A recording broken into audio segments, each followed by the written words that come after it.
ओम सच्चिदानंद रूपाय विश्वोत्पत्त्यादिहेतवे तापत्रय विनाशाय गोविंदाय नमो नमः। ओम कृष्णाय वासुदेवाय हरे परमात्मने प्रणताक्लेशनाशाय गोविंदाय नमो नमः। नमस्कार, स्वागत है आपका आचार्यवाणी में। मैं आचार्य विक्रमादित्य आपके साथ हूँ। आज का विषय है मीन राशि। देखिए, वर्ष जाने वाला है, परिवर्तन की तरफ नया वर्ष आने वाला है और ऐसे में ये दिसंबर का जो अंतिम काल चल रहा है, मीन राशि वालों आपके लिए बहुत महत्वपूर्ण योग बनाने वाला है। ऐसे में कई बार जो ग्रह परिवर्तन का योग बनाएंगे, चंद्रमा बृहस्पति का संबंध आपके लिए जिस प्रकार का बनेगा, आपकी राशि के स्वामी बृहस्पति महाराज हैं और वो चंद्रमा के साथ जो योग बनाएंगे वो आपके लिए कई महत्वपूर्ण रास्ते खोलने के योग बना सकते हैं। ध्यान रखिएगा, देखिए इन दिनों 7.5 चल रही है आपकी, तो इसलिए समय को पग पग पहचानते हुए कार्य करने की ज़रूरत है, पग पग संभलते हुए रखने की ज़रूरत है।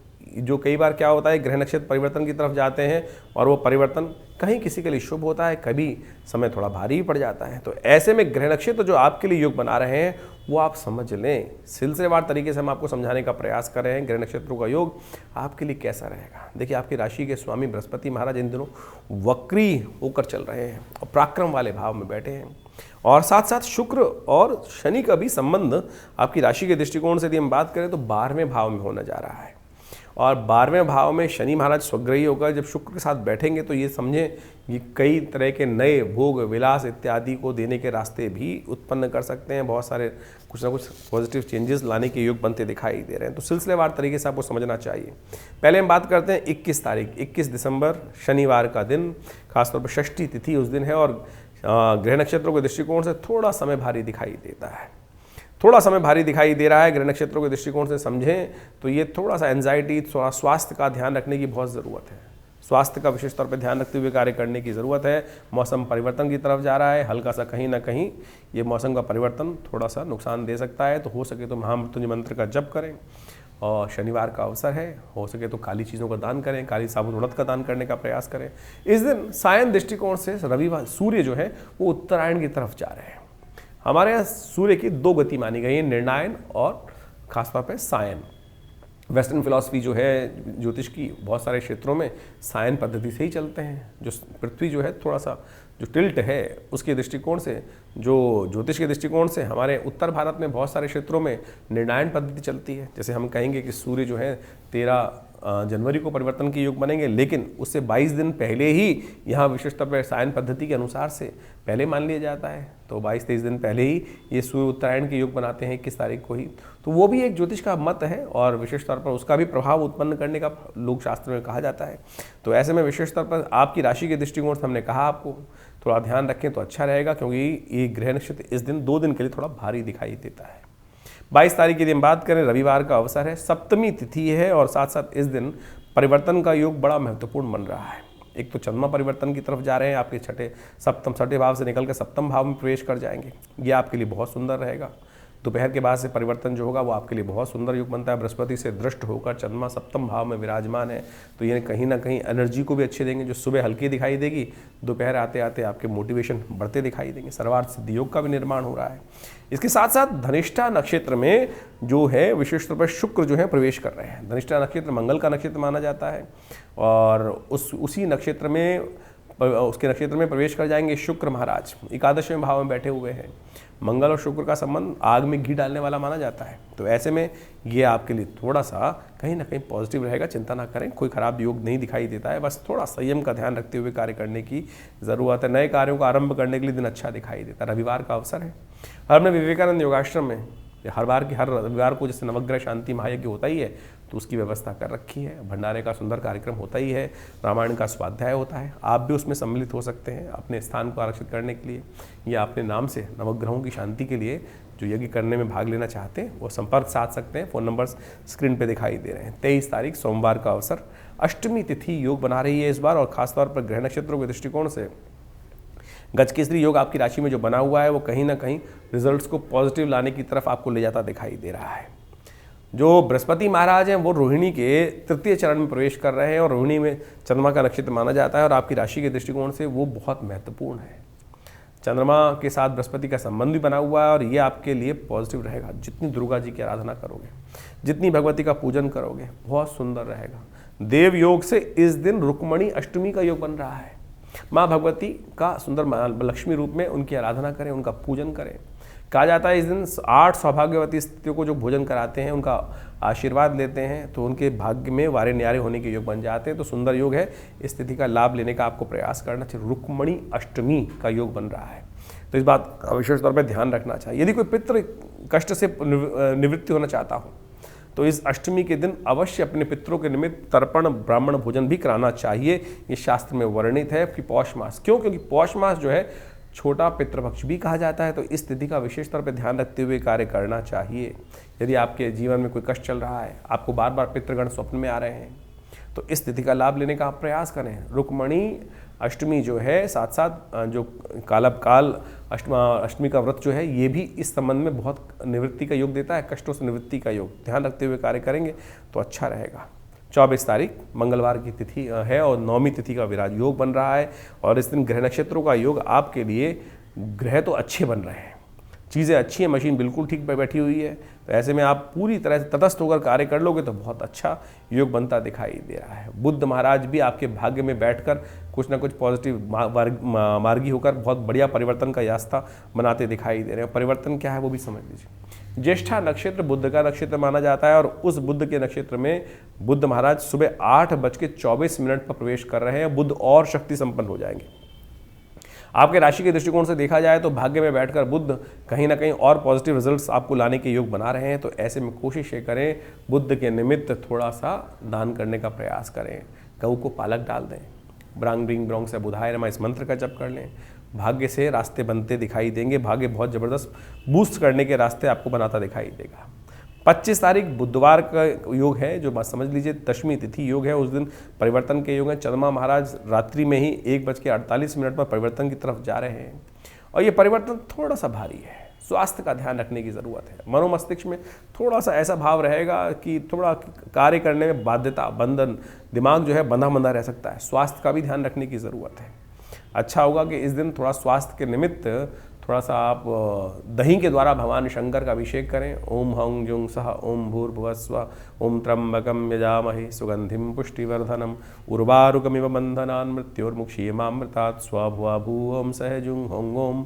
इस मंत्र महामृत्युंजय मंत्र का यदि जप करते हुए एक बार भी भगवान का दही से अभिषेक कर लेंगे तो बुद्ध के नेगेटिव प्रभाव, जो ग्रह नक्षत्रों के दृष्टिकोण से जो नेगेटिव प्रभाव बन रहा है, चंद्रमा आपके अष्टम भाव में विराजमान है, वो कहीं ना कहीं उससे बचने का रास्ता बन सकता है बहुत बढ़िया से। भद्रा भी है इस दिन, नए कार्यों को आरंभ करने से बचना चाहिए। सुबह 9:10 से लेकर रात्रि में करीब 11 बजे तक भद्रा का योग रहेगा। 26 तारीख बृहस्पतिवार का अवसर है, एकादशी तिथि है, सफला एकादशी का योग बन रहा है। तो ग्रह नक्षत्र तो परिवर्तन की तरफ हर क्षण जाते हैं और ये परिवर्तन जो है कहीं ना कुछ आपके लिए कुछ उदय, कुछ ना कुछ अस्त करने का योग बनाता दिखाई देता है। ऐसे में इन दिनों थोड़ा शांत रहते हुए कार्य करने की ज़रूरत है। थोड़ा भगवती की सुंदर उपासना करते हुए कार्य करने की ज़रूरत है।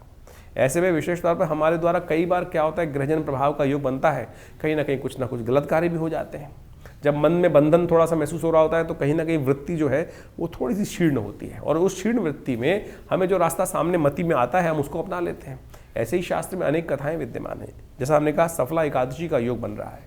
ये एकादशी समस्त कष्टों को निवृत्त करने वाली है। शास्त्र में इन कथाओं को समझना चाहिए। ज्योतिष वैसे नहीं है कि केवल ऐसे ही, हमने बहुत सारे लोग आज की तारीख में टोटकों पे डाल देते हैं। ज्योतिष का जो समस्त संबंध है वो पौराणिक शास्त्र, वैद इत्यादि से है और उन समस्त योगों को समझाने का जो कथाएं दी गई हैं, जो रास्ते दिए गए हैं, वो पौराणिक मतों में दिए गए हैं। जैसे सफला एकादशी है, क्या महत्व है सफला एकादशी का, कैसा क्या करना चाहिए। जीवन में कई बार हम गलत तरफ चले जाते हैं, उससे निवृत्ति का मार्ग कैसे बनता है। हम सब जो जीवन में भोगते हैं अपने कर्म अनुसार ही भोगते हैं, किसी और का कर्म किसी के समक्ष नहीं भोगना पड़ता, हमको अपने ही कर्म भोगने पड़ते हैं। तो सफला एकादशी का महत्व बहुत विचित्र है, इसको हम सिद्धांतिक तौर पर आपको समझाने का प्रयास करते हैं। देखिए, बहुत सुंदर योग बन रहा है, विशेष तौर पर हमें समझने की आवश्यकता है। 26 तारीख को बृहस्पतिवार के दिन एकादशी पड़ रही है, सफला एकादशी, जिसका बारे में हमने आपको बताया अभी। ये सफला एकादशी एकादशी जो है सफलता देने के लिए अद्भुत है। कई बार हमारे जीवन में, हमारे मनोमस्तिष्क में ऐसे विचार उत्पन्न हो जाते हैं जो हमें कई बार हीन भावना में डाल देते हैं, कष्ट उत्पन्न करने के योग बना देते हैं। शास्त्र में कथा आती है कि सफला एकादशी के रूप में, जो पौष मास के कृष्ण पक्ष की एकादशी है, सफला एकादशी के रूप में जानी जाती है। और ये एकादशी इस प्रकार से है कि बहुत प्राचीन काल में विशेष तौर पर शास्त्र में कहा गया है, चंपावती नाम का एक क्षेत्र था और वहाँ पर एक सेठ रहते थे। उनका जो पुत्र था वो कई गलत कार्यों में लग गया। जीवन है, कई बार गलत व्यक्ति हो जाते हैं, नशा इत्यादि जितने भी व्यभिचार कर्म हो सकते हैं उन सब में कार्य करने की वजह से कहा जाता है कि वो अपने पिता की धन संपदा जो थी सबसे विहीन हो गया। जब गलत कार्य में लगोगे और पाप कृत्य में निवृत्त हो गया, पाप कृत्य में लगने के कारण से कहा जाता है कि कई बार जीवन में इस प्रकार के भाव उत्पन्न हो गए कि सब कुछ भाग्य सौभाग्य जो था वो बिल्कुल धर्मविहीन, श्रीविहीन, सब कुछ उसके जीवन में योग बन गया। कहा जाता है कई वर्ष तक इस प्रकार का योग चलता रहा, कुछ रास्ता नहीं दिख रहा था। तो भाग्यवश परमात्मा प्रसन्न होने का योग समझे कि परमात्मा प्रसन्न कैसे होते हैं। कहा जाता है कि भिक्षा मांगने तक की स्थिति हो गई। जब इधर उधर भटकता रहता था तो एक दिन एकादशी की सुंदर योग था, देव योग से योग बना, कहीं ना कहीं पूर्व जन्म का संस्कार होगा। पीपल के कुछ विशेष तौर पर कोटर के अंदर कुछ, जैसे कहता है आदमी को खाने को नहीं होता, पुराने ज़माने की बात है, तो कुछ छोटे छोटे जो फल वगैरह थे उसने एकत्र कर रखे थे और जब जैसे विक्षिप्त आदमी होता है उसने पीपल के कोटर में उनको रख दिया।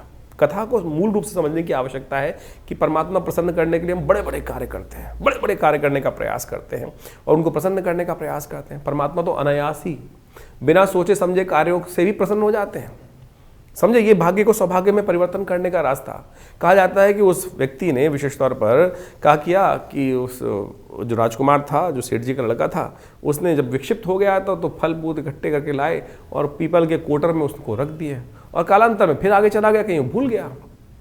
पीपल के अंदर साक्षात भगवान का वास कहा जाता है, साक्षात विष्णु स्वरूप पीपल के पेड़ को कहा जाता है।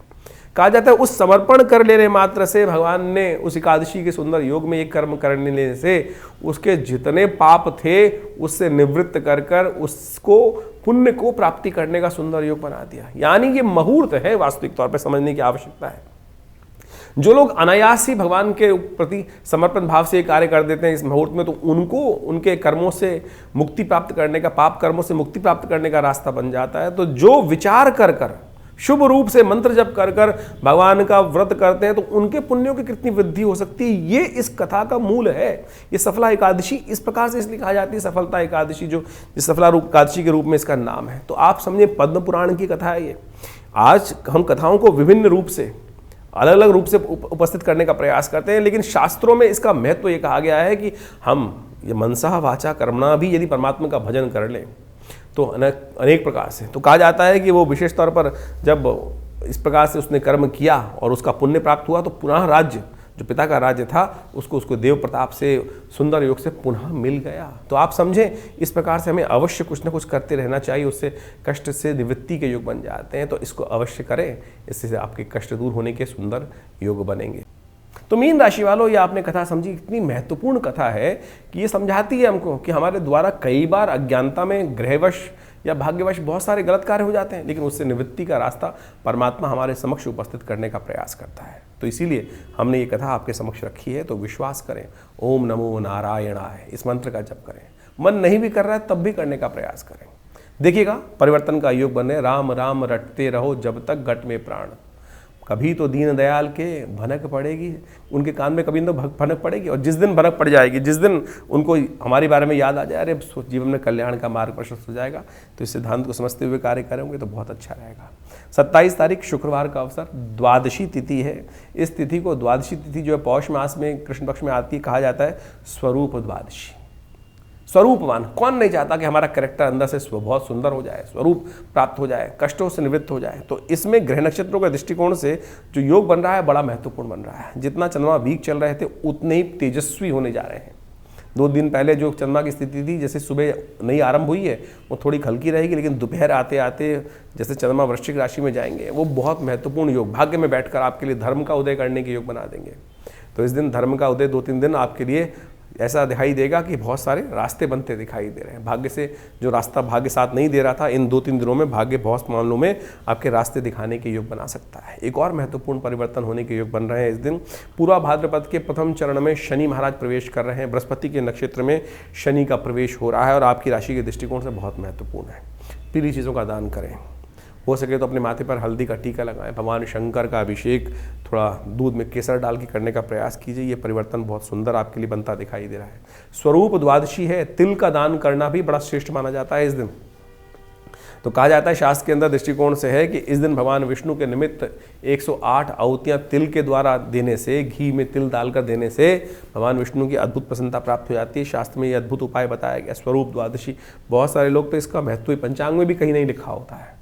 हमने इसको खोजा निकाला और आपके समक्ष ये सिद्धांत रखा, अवश्य इस दिन पूजन करना चाहिए, कल्याण के योग बनते हैं। और रात्रि में ध्यान करके भगवान विष्णु के निमित्त ये उपाय कर लीजिए। कोई बहुत महंगा खर्चा नहीं है, छोटा सा उपाय है, कर लीजिए। नहीं तो लोग लाखों रुपए के, करोड़ों रुपए के उपायों में फंस जाते हैं। कोई कुछ करा रहा है, कोई नग पहना रहा है, कोई कुछ करा रहा है। सीधे सीधे उपाय करने का प्रयास कीजिए। हींग लगे ना फिटकरी, रंग चोखा होगा, लाभ के योग बनेंगे। 28 तारीख शनिवार का अवसर है और विशेष तौर पर ग्रह नक्षत्रों के दृष्टिकोण से समझें, त्रयोदशी तिथि, शनि प्रदोष का योग बन रहा है। और शनि महाराज इन दिनों आपके द्वादशवें भाव में चल रहे हैं। 7.5 भी चल रही है, द्वादशवें भाव में शनि स्वग्रही होकर चल रहे हैं।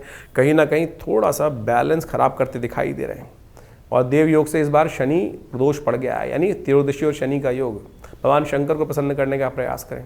थोड़े तिल लेकर पीपल के पेड़ के पास जाकर डालकर उसके आगे एक दीपक जला दीजिए।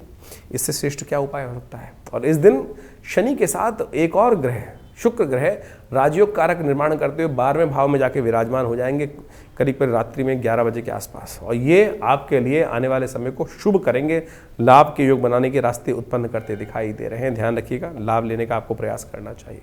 29 तारीख रविवार का अवसर, चतुर्दशी तिथि है, मासिक शिवरात्रि का योग बन रहा है और ग्रह परिवर्तन का योग बना रहे हैं। वो परिवर्तन आपके लिए कहीं ना कहीं कई मामलों में अच्छा योग बना सकते हैं। तो ध्यान रखिएगा, ये दिन आपके लिए बड़ा अच्छा है। गज के श्री बृहस्पति से दृष्ट होकर चंद्रमा भाग्य में विराजमान है, बहुत सुंदर योग बना रहा है। ऐसे में ध्यान रखिएगा, चतुर्दशी है और साथ साथ रविवार है, तो हमने विवेकानंद योगाश्रम में हर रविवार को बड़ा कार्यक्रम रखते ही हैं। हमने पहले भी बताया आपको। इसमें भी आप आश्रम में होने वाले नवग्रह शांति महायज्ञ, गायत्री महायज्ञ में भाग ले सकते हैं। देखिए, विशेष तौर पर वर्ष परिवर्तन की तरफ जा रहा है, हम बहुत सारी चीज़ कैलकुलेशन की तरफ जाते हैं और हम उन सब गिले शिकवों को दूर करने के लिए कोशिश करें, भगवान के नाम का स्मरण करें। रविवार को होने वाले इस नवग्रह शांति महायज्ञ, गायत्री महायज्ञ में भाग लीजिए। देखिए, बड़ा सुंदर योग बन रहा है। और एक अगले दिन बहुत विशेष तौर पे एक अमावस्या का योग भी बन रहा है, जो रात शाम के समय अमावस्या इस दिन भी आ जाएगी। तो कोशिश ये करें इस अमावस्या का लाभ लेने के लिए पितरों के निमित्त अवश्य कुछ गायत्री का यज्ञ में भाग लें तो अच्छा रहेगा। 30 तारीख सोमवार का अवसर, सोमवती एकादशी का योग, सोमवती अमावस्या का योग बन रहा है और सोमवती अमावस्या भाग्य से प्राप्त होती है और इस कलिकाल में कई बार आती है। वैसे तो पांडवों के द्वारा कहा जाता है, श्रापित हैं कि क्योंकि उनके जीवन में एक बार भी नहीं आई थी और इस कलिकाल में बार बार आती है और लोग धीरे धीरे इसका महत्व भूलते चले जा रहे हैं। तो यदि आपके जीवन में पितृगण आपके स्वप्नों में बार बार आते हैं या कुछ और कष्ट उत्पन्न होने के बार बार मनोभाव में योग बनते हैं, तो उस सबसे निवृत्ति के लिए कोशिश करें इस दिन अपने पितरों के निमित्त भोजन इत्यादि करा दें, गायत्री का यज्ञ कर लें, वो बहुत अच्छा रहेगा। ग्रह नक्षत्रों के दृष्टिकोण से आपके लिए योग बन रहा है कर्म से सफलता, मेहनत से सफलता का योग बनता दिखाई दे रहा है। इन तिथियों में विशेष तौर पर मेहनत से भागिएगा मत। कई बार क्या होता है, बहुत सारे क्षेत्रों में तो इन दिनों लोग क्या होता है, छुट्टी में चले जाते हैं। सब कुछ कर्म से, जितनी मेहनत आपके लिए है, जितना वर्कलोड आप पे आ रहा है, उसको पूरी तटस्थता से करिए। पूर्ण लाभ प्राप्ति के योग ग्रह बना रहे हैं आपके लिए। भद्रा है, दोपहर के बाद नए कार्यों को विशेष तौर पर ध्यान रखना पड़ेगा। दोपहर तक नए कार्यों को आरंभ करने से बचना चाहिए, क्योंकि दोपहर को करीब करीब 3:46 तक भद्रा है। तो ऐसा ध्यान रखें, नए सुबह जो है नए कार्यों को लेने से बचना चाहिए। उसके बाद 3:46 का भद्रा समाप्त हो जाएगी। लीजिए, नए प्रोजेक्ट हाथ में लीजिए, ये रास्ते बनते दिखाई देंगे, बहुत सुंदर योग बनते दिखाई देंगे। 31 तारीख का दिन मंगलवार का अवसर, ग्रह नक्षत्र दिखा रहे हैं, बहुत महत्वपूर्ण योग आपके लिए। और ये योग जो बन रहा है वो आपके लिए विशेष तौर पर बड़ा शुभ रहेगा। नववर्ष आरंभ होने को है और नए रेजोल्यूशंस बनाने का अवसर है। कैसा रहेगा ये नववर्ष, वो भी हम आपको बता रहे हैं। बहुत सुंदर तरीके से हमारे इस चैनल पर बहुत सारे वीडियोस आपके समक्ष उपस्थित किए गए हैं, उन सबको समझते हुए कार्य करेंगे तो अच्छा रहेगा। तो इस प्रकार से ग्रहों का योग जो आपने अभी समझा, सिलसिलेवार तरीके से कि आपकी राशि में कब, कहाँ, किस प्रकार का योग बनेगा, उसको आपको समझकर अपने जीवन में परिवर्तन लाने का प्रयास करना चाहिए। ये जो हम आपके समक्ष हमारे इस चैनल के माध्यम से, आचार्यवाणी के माध्यम से आपके समक्ष उपस्थित रहते हैं, बहुत सारे लोगों के प्रश्न रहते हैं, कई बार लोगों ने प्रश्न भी किए हैं और उनका निवारण भी हम समय समय पर करने का प्रयास करते हैं। राशि जो है वो कई प्रकार की हो सकती है। चंद्र प्रधान राशि, नाम की राशि, साथ साथ आपके सूर्य के अनुसार से राशि, लग्न, ज्योतिष के दृष्टिकोण से ये सब महत्वपूर्ण है। और हम सब लोग किसी एक पहलू को देखने का प्रयास करते हैं कि हमारी चंद्र राशि कौन सी है या नाम की राशि कौन सी है, लेकिन एक वास्तविक तौर पर आप इस सत्य को समझने का प्रयास करें कि इन सब का कुछ ना कुछ महत्व है। जैसे न्यूमरोलॉजी के अनुसार से आप समझें कि आपका नाम XYZ कोई भी नाम है, किसी का रवि नाम है, किसी का कृष्ण नाम है, किसी का कुछ और नाम है, उस नाम के अनुसार से उनके विभिन्न विभिन्न प्रकार से लोग, जैसे कृष्णपाल सिंह किसी का नाम है, किसी कोई केवल कृष्ण ही यूज़ करता है, कोई KP सिंह यूज़ करता है, कोई केवल पाल ही बोलता है एक नाम को, तो आप समझो उसका अलग अलग प्रभाव पड़ेगा, क्योंकि न्यूमरोलॉजी के हिसाब से किस प्रकार से कितने शब्दों का कितनी वाइब्रेशन उत्पन्न हो रही हैं उसके अनुसार से प्रभाव होता है। इसी प्रकार से आपके जीवन में ज्योतिष के दृष्टिकोण से आपकी चंद्र राशि एक है, नाम की राशि अलग है, उसके बाद से आपकी लग्न राशि अलग है, तो उन सब का प्रभाव कुछ ना कुछ आपके जीवन में पड़ रहा है। जब हम जन्मपत्री का विश्लेषण करते हैं, आप तो राशि के अनुसार सुनने का प्रयास करते हैं, लेकिन जब कि ज्योतिषी जन्मपत्री का विश्लेषण करता है तो उन समस्त पहलुओं को देखते हुए आपके भविष्य का निर्धारण करने का हम प्रयास करते हैं और गतिविधि को समझते हुए, जीवन में अनुभव लेते हुए कि किस प्रकार के ग्रहों का योग किस प्रकार से कैसे बनने वाला है, उन सबको समझते हुए व्यक्ति के जीवन के घटनाक्रम जिस प्रकार के बनने वाले हैं, कैसे बनने वाले हैं, उन सब का अच्छे से अन्वेषण करने के उपरांत ही भविष्य के बारे में हम आपको बताने का प्रयास करते हैं। राशि भी बड़ी महत्वपूर्ण है। राशि ऐसा नहीं है कि जैसे यहाँ पर हम ज़्यादातर चंद्र राशि का उपयोग करते हैं कि चंद्रमा आपकी जिस राशि में है, आपकी जन्मपत्री के अनुसार से नाम को भी आप देख सकते हैं। बहुत सारे लोग आए संसार के अंदर जिनके पास बहुत सारे आज की तारीख में उनका date of birth, time of birth, place of birth confirm नहीं होता, तो आपके नाम की राशि के अनुसार भी हमारे इस भविष्यफल को देख सकते हैं। लेकिन वास्तविक तौर पर यदि आप अपने भाग्य को सही समझना चाहते हैं तो ज्योतिष की सहस्त्रों शाखाओं में से ज्योतिष की गणना जो है वो वास्तविक तौर पर बहुत चमत्कार उपस्थित कर सकती है, बहुत सारी चीज़ों को पहले से हमें अवगत करा सकती है क्या कुछ होने वाला है। बहुत सारे लोगों के पास जन्मपत्री भी नहीं है, डेट ऑफ बर्थ भी नहीं है, तो उनकी हाथ की रेखाएं तो हैं, प्रश्न लग्न तो है। ऐसा नहीं है कि ज्योतिष वहाँ पर आपको लाभ नहीं देगा। आपकी हाथ की रेखाओं को समझकर, आपकी हाथ की रेखाओं को पढ़कर हम आपके भविष्य के संबंध में बहुत कुछ बातें जानने का सुंदर रास्ता बनता है। तो इसलिए ज्योतिष विज्ञान, पामिस्ट्री जिसे कहा जाता है, एक ऐसी ही चमत्कारिक विधा है। इन समस्त चीज़ों को मिलाकर ज्योतिष विज्ञान एक इतना व्यापक विषय बन जाता है कि जो अपने जीवन में क्या कुछ होने वाला है उसको पहले से आपको समझाने का रास्ता दिखा सकता है। तो इसलिए ज्योतिष को वास्तविक तौर पर अपने जीवन में स्थान देने का प्रयास करें, भ्रांति ना उत्पन्न करें। देखिए, भविष्य परिवर्तनशील है। ज्योतिष की गणनाएं ये साफ साफ तौर पर दिखाती है कि जो गणनाएं बनी वो आपके जीवन में उस प्रकार की घटना का योग बनाती दिखाई दे रही हैं। तो यदि हम कोई अशुभ भाव बन रहा है, ज्योतिष का योग बन रहा है, अशुभ योग बन रहा है, तो क्या आप, एक प्रश्न उठता है यहाँ पर, क्या आप उसको बदल सकते हैं? अगर ज्योतिष में सब कुछ वास्तविक तौर पर इसी प्रकार से गणनाओं को बता के कहा गया कि नहीं अवश्यम भावी है, नहीं, ये बात समझ लें कि अवश्यम भावी तो है लेकिन परिवर्तनशील है आपके कर्म के अनुसार से। यदि आप उसका उपाय करते हैं, ज्योतिष में जो रेमेडीज बताई जाती हैं, उपाय बताए जाते हैं, वो इसलिए बताए जाते हैं ना कि इसको परिवर्तन करने का हमें प्रयास करना चाहिए।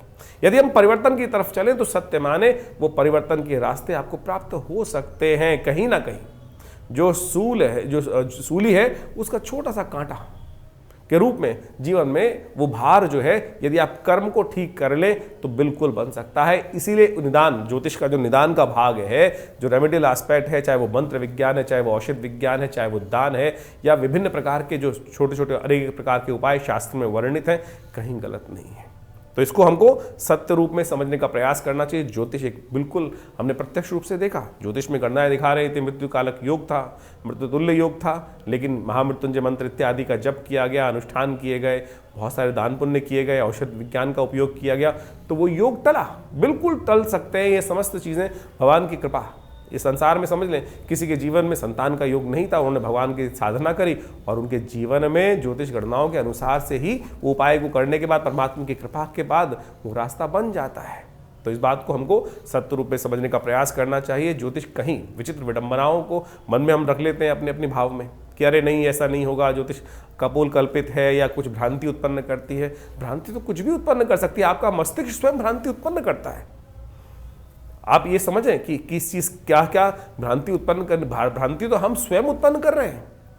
शास्त्र ज्योतिष जो है वो तो अनादिकाल से गणनाओं के अनुसार से देखें कितनी परिष्कृत गणनाएं हमारे भारतीय संस्कृति में शास्त्र में बताई गई हैं, और उन गणनाओं को हम तो स्वयं जीवन में देखते हैं। बहुत सारे लोग जन्मपत्री दिखाने आते हैं, और जब वो बात जब देखने का प्रयास करते हैं बहुत सारी जन्मपत्रियों में, तो वो बिल्कुल सत्य निकलती है। कहाँ से? वो केवल गणना, केवल कुलावे नहीं है, गणनाओं को, ज्योतिष के जो ग्रह योग को सिद्धांतिक तौर पे समझा और वही गणना का प्रयोग ज्योतिष के दृष्टिकोण से, चाहे वो जैमिन का, पाराशर का या किसी भी शास्त्र के अंदर आए हुए योग हैं, उनको यदि वहां लगा के देखा तो बिल्कुल 100% सत्य निकलते हैं। तो इसको वास्तविक तौर पर केवल इग्नोर ना करें।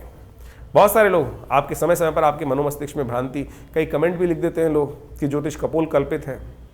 अभी तो आप केवल राशि के अनुसार से हमारे इन वीडियोस को सुनने का प्रयास करते हैं, लेकिन ज्योतिष की प्रत्यक्ष घटनाएं जब सामने आती हैं ना, तब वास्तविक तौर पे सत्य का भान होता है बिल्कुल। तो उसको इस जो मानसिक तौर पर विचित्र विडंबनाएं मन में उत्पन्न हो रही है उनको हटाने का प्रयास कीजिए और ज्योतिष को सत्य रूप में समझने का प्रयास करिए। ज्योतिष का संसार ही ऐसा अद्भुत है कि जिसके अंदर शास्त्र में वर्णित हजारों बातें, हजारों लोगों ने इसका, लाखों अरबों लोगों ने इसका लाभ लेने का भारतीय संस्कृति से प्रयास किया। पूरे विश्व में इसको कहीं ना कहीं स्थान दिया जाता है, तो आप उसको स्थान देंगे, समझेंगे तो बहुत अच्छा रहेगा। तो ये हमने आपके समक्ष जो भविष्य का गणनाओं के अनुसार से भाव रखा है, उसको यदि सही रूप से आप समझें तो बहुत अच्छा रहेगा।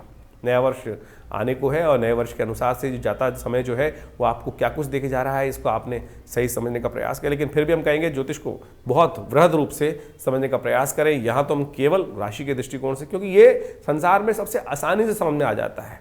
अगर हम इंडिविजुअल तौर पर ज्योतिष के एक एक भाव को यहाँ समझाना शुरू कर दें, तो आधे लोग गणनाओं को समझाना शुरू कर दें और उसके अनुसार से बात करना शुरू कर दें, तो वो इंडिविजुअल रीडिंग हो जाएगी और वो यहाँ पर इस प्लेटफॉर्म पर शायद उपयुक्त नहीं रहेगी। तो इसीलिए ज्योतिष की जो राशि विज्ञान के अनुसार से, नक्षत्रों के परिवर्तन के अनुसार से यहाँ जो भाव है वो हम आपके समक्ष समय समय पर, सही समय पर रखते रहते हैं। और आपके मन में भी कोई प्रश्न चल रहा हो तो चिंता ना करें, हमने एक चैनल आपके लिए रखा है, आश्रम की व्यवस्थाएं आपके लिए हैं। व्हाट्सएप के माध्यम से आप तुरंत हमें अपने प्रश्नों को भेज सकते हैं। हम प्रयास करेंगे उन समस्त प्रश्नों का सही उपयुक्त समय आपको दे सकें, और व्हाट्सएप के माध्यम से जो प्रश्न प्राप्त होते हैं उनके निदान भी हम जल्दी से जल्दी देने का प्रयास करते हैं। लेकिन बहुत सारे लोगों के प्रश्न आ रहे होते हैं, नंबर्स आपके सामने स्क्रीन पर चल रहे हैं, उन पर आप अपने प्रश्नों को भेज सकते हैं। पर्सनल अपॉइंटमेंट लेने के लिए भी उसमें पूरी व्यवस्था आपको व्हाट्सएप के माध्यम से, उस प्रश्न के माध्यम से जो आप भेजेंगे, जो आप इंक्वायरी भेजेंगे, उसमें हम पूरी तरह से हमारे आश्रम संस्थान की तरफ से देने का हम प्रयास करते हैं। बहुत सारे लोग, एक बात और ध्यान रखें, आजकल बहुत सारे लोग हमारे नाम से, कई सारे लोग कह देते हैं कि आचार्य विक्रमादित्य से हम डायरेक्टली बात कर रहे हैं, और बहुत सारे लोग हमारे पास कई प्रकार इस प्रकार की सूचना आई हैं। तो थोड़ा सावधान रहें। हमारा दिल्ली में ही आश्रम है, विवेकानंद योगाश्रम संस्थान है, और हर रविवार को हम स्वयं आप सबसे वहाँ पर मिलते ही है, जिसमें सामूहिक यज्ञ का जो कार्यक्रम होता है, वैसे तो नित्य प्रति 8 घंटे आश्रम में यज्ञ होता है, लेकिन रविवार के दिन सुबह 8 बजे से लेकर 10 बजे तक विशाल भंडारा, सुंदर यज्ञ, स्वाध्याय और आपके प्रश्नों का निदान, जो भी छोटे मोटे प्रश्न हो सकते हैं उनको हम निदान देने का समय पर प्रयास करते ही हैं। तो आप रविवार को विवेकानंद योगाश्रम में सादर आमंत्रित हैं, और इस कार्यक्रम में आप भाग लेकर माँ भगवती का सुंदर दर्शन कर सकते हैं। जैसा हमने आपको कई बार बताया है कि विवेकानंद योगाश्रम में 1947 में मुल्तान से माँ भगवती का सुंदर शिव विग्रह पधारा, और उनका आज वहाँ पर सुंदर मंदिर विराजमान है। उनका दर्शन करेंगे तो देखिए 500 साल भगवती की दिव्य प्रतिमा पुरानी, उनका दर्शन करने मात्र से बस बहुत सारे कष्ट जीवन से दूर हो जाते हैं।